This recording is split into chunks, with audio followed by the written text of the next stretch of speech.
عزیزان ملت اسلامیہ، السلام علیکم ورحمۃ اللہ وبرکاتہ۔ عاشق مصطفیٰ حضرت خباب بن علارت رضی اللہ عنہ کا واقعہ، جس کو سننے کے بعد آپ کا ایمان تر و تازہ ہو جائے گا، آپ کے سینے میں عشق رسول کا اضافہ ہوگا۔ اور صحابی رسول کا واقعہ سنانے کا مطلب یہ نہیں کہ آپ کو اچھا لگے یا آپ واقعہ کو یاد کر لیں، آپ واقعہ کو یاد بھی کریں، آپ صرف اپنے نفسی خواہشات کے لیے، اچھا لگنے کے لیے آپ نہ سنیں، بلکہ ان واقعات سے آپ درس عبرت حاصل کریں۔ زندگی کس طرح سے گزارنا ہے، آپ زندگی گزارنے کا سلیقہ سیکھیں، واقعہ کو اپنی زندگی میں درس عبرت کے لیے سنا کریں۔ اگر آپ بزرگان دین کا واقعہ یا صحابی رسول کا واقعہ سنتے ہیں اور آپ اس لیے سنتے ہیں کہ ہم ان سے کچھ سبق حاصل کریں، اپنے زندگی میں کس طرح زندگی بسر کرنا ہے، نبی کریم صلی اللہ علیہ وسلم کی سنتوں پہ صحابی رسول کس طرح سے عمل کرتے تھے، ایک ایک سنتوں پہ کس طرح سے عمل کرتے تھے، اور ہمہ وقت اللہ کے پیارے حبیب صلی اللہ تعالی علیہ وآلہ وسلم کی محبت میں گرفتار رہتے تھے، نبی کریم صلی اللہ علیہ وسلم پر جان قربان کرنے کے لیے ہر وقت وہ لوگ تیار رہتے تھے۔ حضرت خباب بن علارت رضی اللہ عنہ ایک جلیل القدر صحابی رسول صلی اللہ علیہ وآلہ وسلم ہیں۔ آپ شروع میں ایمان کی دولت سے مالا مال ہو چکے تھے، 7ویں 8ویں نمبر پر کلمہ پڑھ کے اسلام میں داخل ہوئے۔ حضرت خباب بن علارت آپ ایک مشرک خاتون کے غلام تھے۔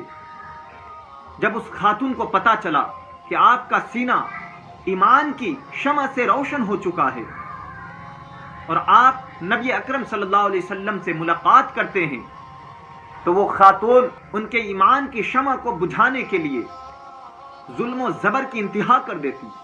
حد تو یہ ہو گئی تھی کہ لوہا کو گرم کر کے سر کو داغ دیتی۔ اتنا ہی نہیں، اس عورت کے کہنے پر حضرت خباب بن علارت رضی اللہ عنہ کو حضور اکرم صلی اللہ علیہ وآلہ وسلم کے دامن سے وابستہ ہونے سے روکنے کے لیے کئی طرح کے سازش کیے جاتے، لیکن حضرت خباب بن علارت رضی اللہ عنہ کے پاس ایمان کی ایک ایسی طاقت تھی اور محبت رسول سے ان کا سینہ جگمگا رہا تھا کہ آپ پر کوئی فرق نہیں پڑا۔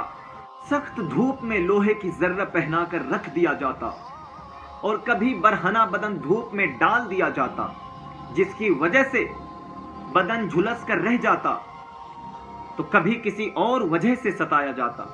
اتنا سب کچھ ہونے کے باوجود حضرت خباب بن علارت رضی اللہ عنہ کی ایمان کی شمع کبھی بجھ نہ سکی۔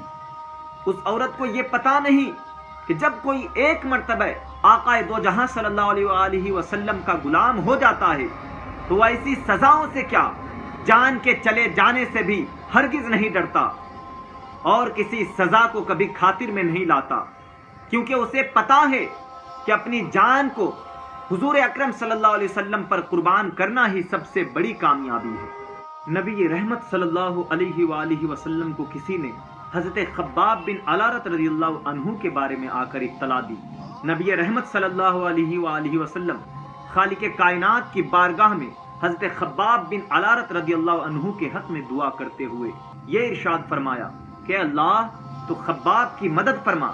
حضرت خباب بن علارت رضی اللہ عنہ کا سن 37 ہجری میں وصال ہوا اور مقام کوفہ میں تدفین ہوئی۔ ایک مرتبہ خلیفہ چہارم حضرت علی رضی اللہ عنہ کا گزر حضرت خباب بن علارت رضی اللہ عنہ کی قبر سے ہوا، تو انہوں نے عاشق مصطفیٰ صلی اللہ علیہ وسلم کی شان میں یہ ارشاد فرمایا کہ اللہ سبحانہ تعالی حضرت خباب پر رحم فرمائے، اپنی خوشی سے اسلام لائے، اپنی خوشی سے ہجرت کی اور جہاد میں زندگی گزار دی، اور حضور صلی اللہ علیہ وآلہ وسلم پر ایمان لانے پر کفار و مشرکین کی طرف سے جسمانی تکالیف برداشت کیے۔ یہ تھے عاشق مصطفیٰ حضرت خباب بن علارت رضی اللہ عنہ۔ ناظرین اکرام، آج تو مسجد کے اندر ہر آسائش کی چیز موجود ہے، مسجد میں قالین بچھی ہوئی ہے، ٹھنڈی کے وقت میں گرم پانی دستیاب ہے، لیکن صبح میں ہم اپنے نرم بستر پر سوئے رہتے ہیں، فجر کی نماز قضا ہو جاتی ہے۔ آپ یاد کریں صحابی رسول کا واقعہ کہ انہوں نے کتنی تکالیف کو برداشت کیے، لیکن ایمان کی دولت جو ہے کبھی بھی اپنے سینے سے نہیں جانے دیے۔ لیکن آج تھوڑی سی پریشانیوں کا ہمیں سامنا کرنا پڑے، تھوڑی سی تکلیف اگر ہمیں ہو جائے تو ہم پریشان ہو جاتے ہیں۔ کچھ بھی ہو جائے، سب سے بڑی دولت اگر کچھ ہے دنیا کے اندر تو وہ ایمان کی دولت ہے، جو ہمیں ماں کے گود میں ہی مل گیا۔ ہم آج نماز کی فکر نہیں کرتے، ہم نبی کریم صلی اللہ علیہ وسلم کی سنتوں پہ عمل نہیں کرتے۔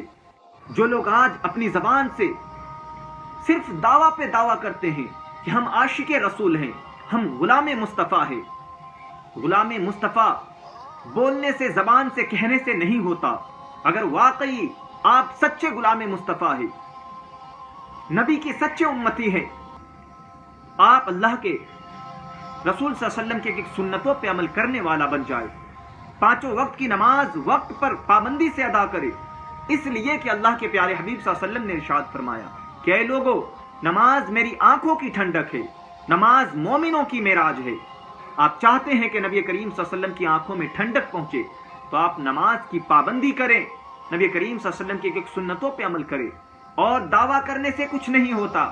اگر واقعی آپ سچے اور پکے عاشق رسول ہیں، اگر غلام مصطفیٰ ہے تو بولنے کی ضرورت نہیں پڑتی ہے۔ اگر آپ راستے پہ چلتے ہیں تو دنیا زمانہ آپ کو یہ کہہ کر کے پکارے گا کہ یہ عاشق رسول ہے، یہی سچا غلام مصطفیٰ ہے، یہی اللہ کا نیک بندہ ہے۔ اور پھر اللہ تبارک و تعالی آپ کی عزت و وقار کو بلند کر دیتا ہے، دنیا میں آپ کو ذلیل و خوار نہیں ہونے دیتا، رب آپ کی عزت رکھ لیتا ہے۔ ناظرین اکرام، جب آپ راستے سے چلتے ہیں تو اللہ تبارک و تعالی دنیا کی تمام مخلوقات کے دل و دماغ میں یہ ڈال دیتا ہے کہ خبردار، یہ میرا بندہ ہے، یہ نبی کا سچا امتی ہے، یہ نبی کے سچے غلام ہے، اسے تکلیف نہ پہنچانا۔ قوت عشق سے ہر پست کو بالا کر دے، قوت عشق سے ہر پست کو بالا کر دے، دہر میں اسم محمد سے اجالا کر دے۔ دین کی بات دوسروں تک پہنچانا صدقہ جاریہ ہے۔ ثواب کی نیت سے ویڈیو کو زیادہ سے زیادہ شیئر کریں۔ اگر ویڈیو آپ کو پسند آیا ہو تو چینل کو سبسکرائب کرنا نہ بھولیں، بیل آئیکن کو بھی دبائیں تاکہ ہماری ہر آنے والی ویڈیوز کی نوٹیفیکیشن آپ کو مل جائے۔